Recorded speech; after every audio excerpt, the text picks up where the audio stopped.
সপোনৰ পৰি তুমি প্ৰিন্সেছ দীপলিনা। সন্দিকৈ কলেজৰ সাগৰিকা বৰদলৈ, বি বৰুৱা কলেজৰ অৰুন্ধতী বৰুৱা। তাৰ পিছতেই মোৰ ক্লাছ লিষ্টৰ তৃতীয়জনী সপোনৰ পৰি তুমি প্ৰিন্সেছ দীপলিনা। যোৱা নিশাও আহিছিলা তুমি সপোনলৈ, মুখত মসৃণ হাঁহি এটি লৈ। ডালিমী উঠত ৰহন চৰাইছিল তোমাৰ ৰেড কালাৰ মেইবেলিন লিপষ্টিকে। সেইদিনা মোৰ পদূলিৰ আগেৰে পাৰ হৈ গৈছিলা তুমি। হেই, হেল্ল' মিছ গৰ্জেছ, মাতষাৰ দিবলৈ বহুত মন যায়, কিন্তু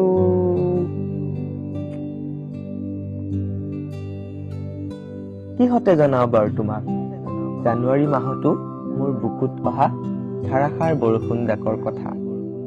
নাজানো, নয়ন নীলিমৰ আবেলিৰ দৰে হয়তো তোমাক দেখিলেই মোৰ বুকুতো এজাক বৰষুণ নামে, প্ৰেমৰ বৰষুণ।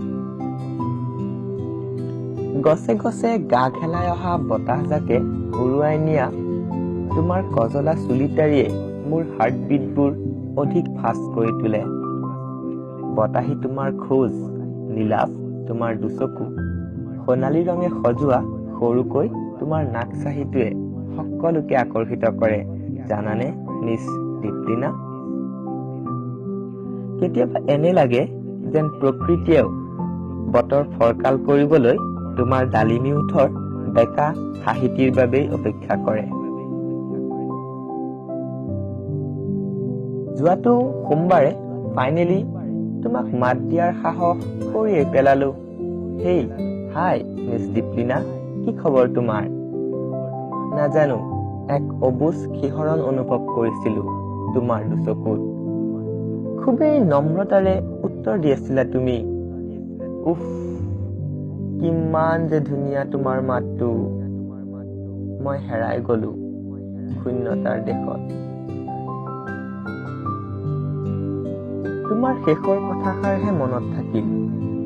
মই যাওঁ, মোৰ দেৰি হৈছে। মঙলবাৰেও মাতিছিলো তোমাক, নাজানো কিয় বা ইগনোৰ কৰিলা। ছোৱালী হয় যে ল'ৰাৰ প্ৰেমৰ পৰীক্ষা লোৱাটো ব্লাডতেই আছে, নহয় জানো? যোৱাটো বুধবাৰে কোনো সূত্ৰৰ তথ্য অনুসৰি গম পালো যে তুমি হেনো মোতকৈ এবছৰেই চিনিয়ৰ। হাঁহুৱেই নে কান্দোৱেই একো তলকিবই নোৱাৰিলো।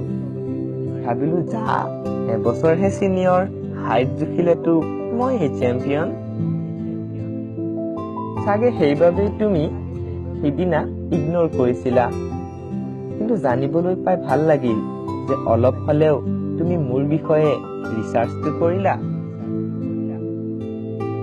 তাৰ পিছৰে পৰা তোমাৰ সান্নিধ্য যদিও বা লাভ কৰা নাই, তুমিতো এতিয়াও মোৰ হৃদয়ৰ এটি গোলাপী পখিলা, জানানে মিছ দীপলিনা। এনে লাগে যেন মোৰ বুকুৰ ফুলনিৰ প্ৰতিটো ফুল তোমাৰ বাবেই ফুলি আছে।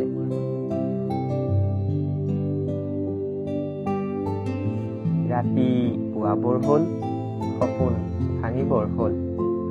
এতিয়া পুনৰ অপেক্ষা আনটো নিশালৈ, যত অনায়সে ধৰা দিবহি আলোকিত কৰিবলৈ মোৰ এন্ধাৰ নিশাটো, ৰোমান্টিক কৰিবলৈ মোৰ সপোনবোৰ।